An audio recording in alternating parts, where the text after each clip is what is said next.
You very much, Volker. It's a pleasure to be here and to share some thoughts on the question that I'm posing here, which is journalism relevant, and how do we think about relevance beyond digital metrics? So this is the last chapter of this sort of textbook that I wrote for journalism classes I teach. I've been teaching Introduction to Journalism for over 2 decades by now.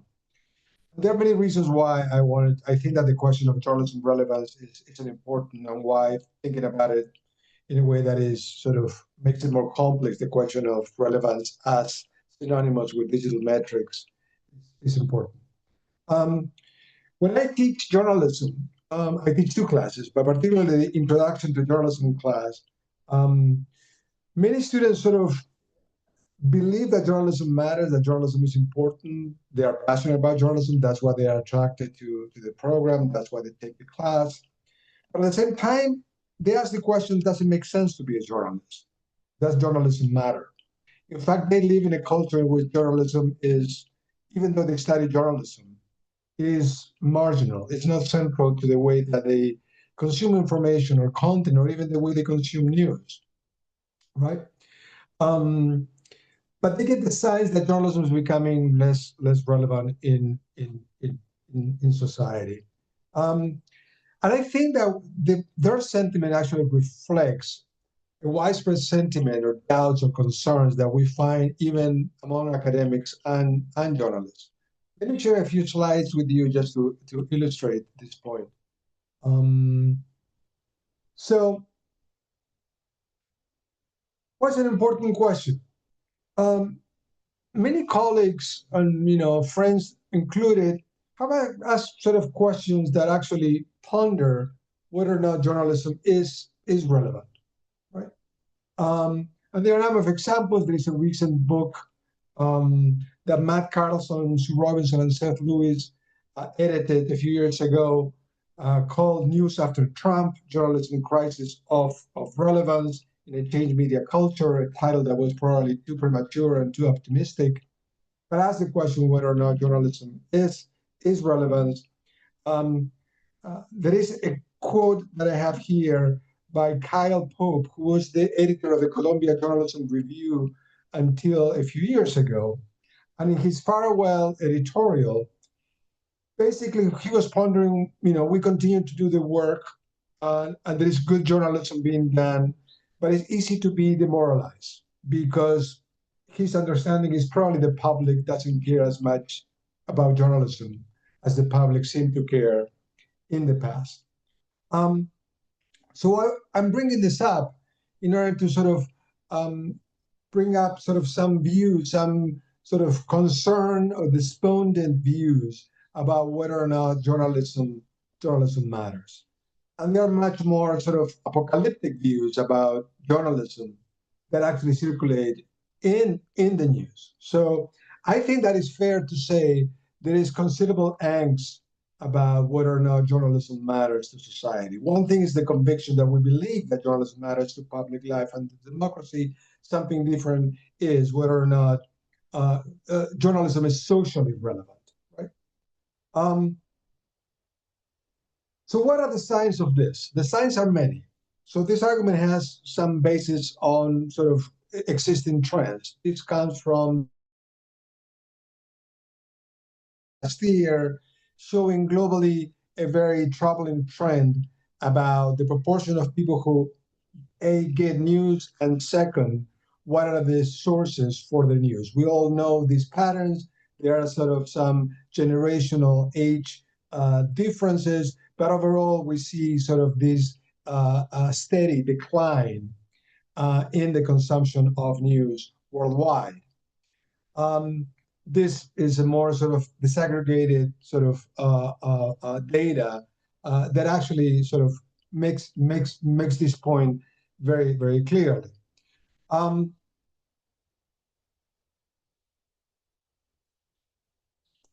I will be happy to share these slides, but of course you can find it. They're publicly available. Um, and of course, the so-called end of search with the coming of generative AI has sounded sort of alarm bells in newsrooms about the decline of news, even sort of that AI summaries make it much more difficult for people to actually go to the original sources of the information. And the significant decline in the global search traffic by platform in the last years actually show this. And these are like sort of global concerns. There's a lot of the recent research with editors and journalists basically documented a very similar process across news organizations in the world, and concerns about there's no clear options once that we are moving into a post-search era. What is going to be their replacement? What is coming next? How people will consume original news. At the same time, we have other trends that also raise questions about journalism relevance, which is the rising prominence of sort of news influencers. I'm sure many of you are familiar with that literature. As well as the phenomenon of news avoidance, which again, as many reports, including this book, as well as reports from Reuters, actually show a similar global trend in terms of news avoidance. So all this information basically suggests that the metrics are not in favor of journalism. That suggests that journalism is becoming less relevant. Okay, that we have documented that. My first question in the face of this is the following. If it is true that journalism is losing relevance, why is it that politicians, especially autocrats around the world, fear, demonize, and persecute journalism? Why they are still fearing journalism if journalism, based on the information that I already presented, is becoming less relevant? So the question is, what drives the contemporary global politics of censorship? Different forms of censorship, from official trackers of press performance to fake news laws. What explains the obsession with controlling journalism if apparently journalism is becoming less relevant? And sort of I ask a number of similar questions that make me sort of, is it possible, right? How do we explain the perception among the enemies of a free press that journalism matters, that journalism has political potency, when we are seeing these trends that sort of have been documented, right? It's no surprise, it's no news to anyone, I assume, about the decline in press freedom in recent years. This is the 2025 global map by Reporters Without Borders that actually shows the worsening conditions of press freedom. And I'm bringing this up because in some ways it doesn't fit quite well, this narrative of journalism loss of relevance.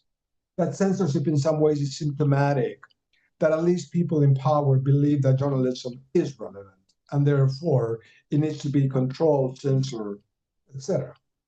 And this, again, a global decline is not just unique to specific regions around the world. Part of the trick is, how do we understand relevance? And let me give you a sense of how I understand relevance. Relevance is a principle of reality construction. It's the way that people know and experience objects and events. Relevance refers to the social matrix of attention.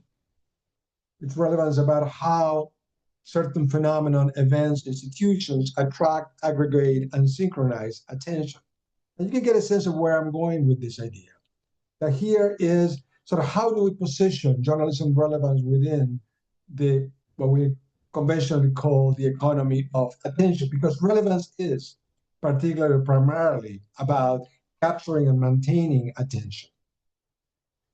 And this is basically about communication practices, right? If anything that we know about the economy of attention is about the constant search for how different actors, from influencers to news organizations to political actors, engage, influence, and activate attention, right? Relevance is relational and social. It's not fixed. It's not a characteristic of an institution. It's actually constructed through communication practices. And the argument that I present, and I will stop here and then I will move to other questions, is that the relevance of journalism cannot be captured only on the basis of conventional metrics. Conventional metrics have become the common currency to determine what is relevant, given on how much attention is able to capture on digital platforms, right?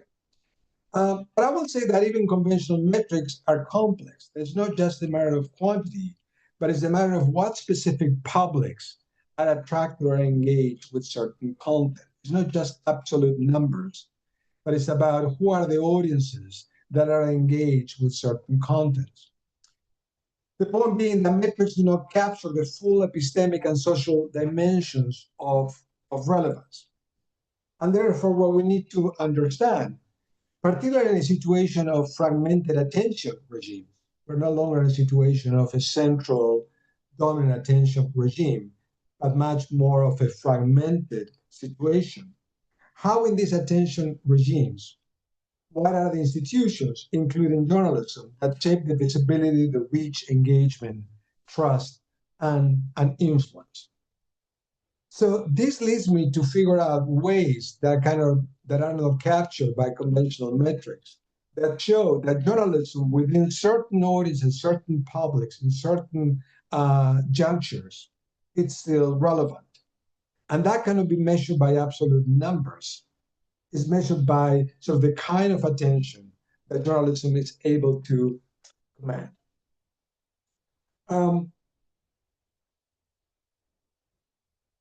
Let me give you quickly some examples that I developed.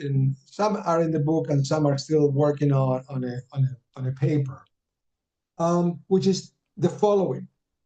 First of all, when we talk about journalism, we're talking about highly unequal news industries and organizations.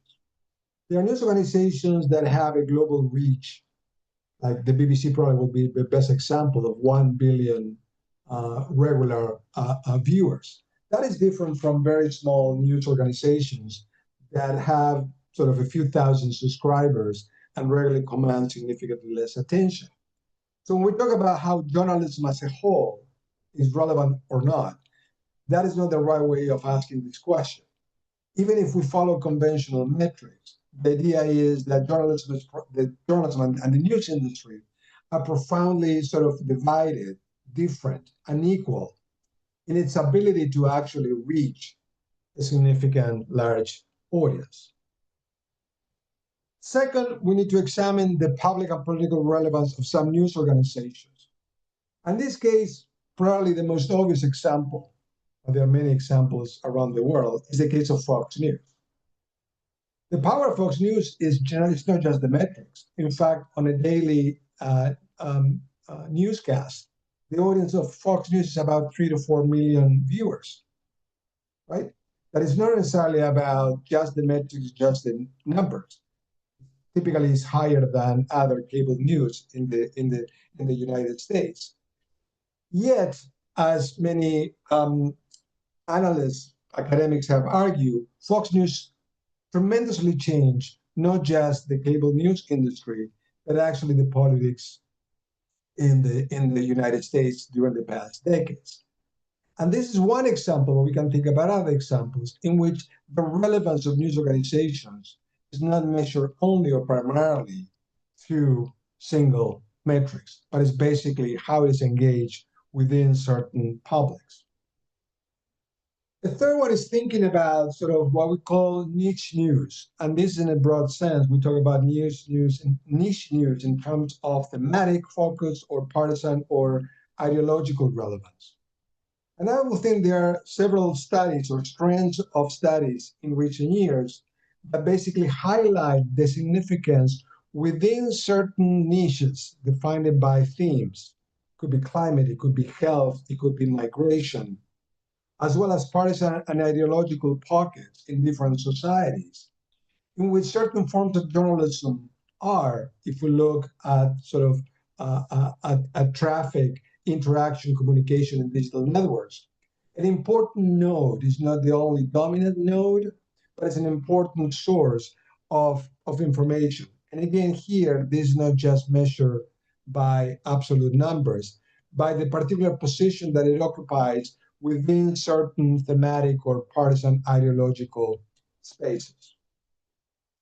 Fourth, another way of looking at relevance is what happens with traditional legacy journalism in situations of high impact news events. And here, thinking about elections, sports events, accidents, scandals, natural disasters, in which conventionally what tends to happen, legacy news organizations experience a spike. They have a spike in attention, then where people are sort of prompted or curious or interested in getting news.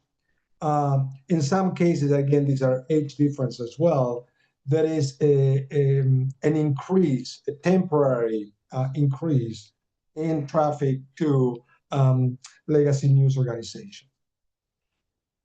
Another way of thinking about relevance is using hybrid platformism. This expression is not mine, it's an expression that I'm borrowing from a recent study about Thailand, actually, which we just published, that article in the International Journal of Communication, which shows what other researchers have identified in other countries, which is in some ways what we can also call intermedia agenda setting, which is what news organizations not alone, but in combination with other factors, with other actors, like influencers or political figures, are able to sort of be able to activate audiences in certain issues. That is not journalism alone, but it's sort of in a network environment.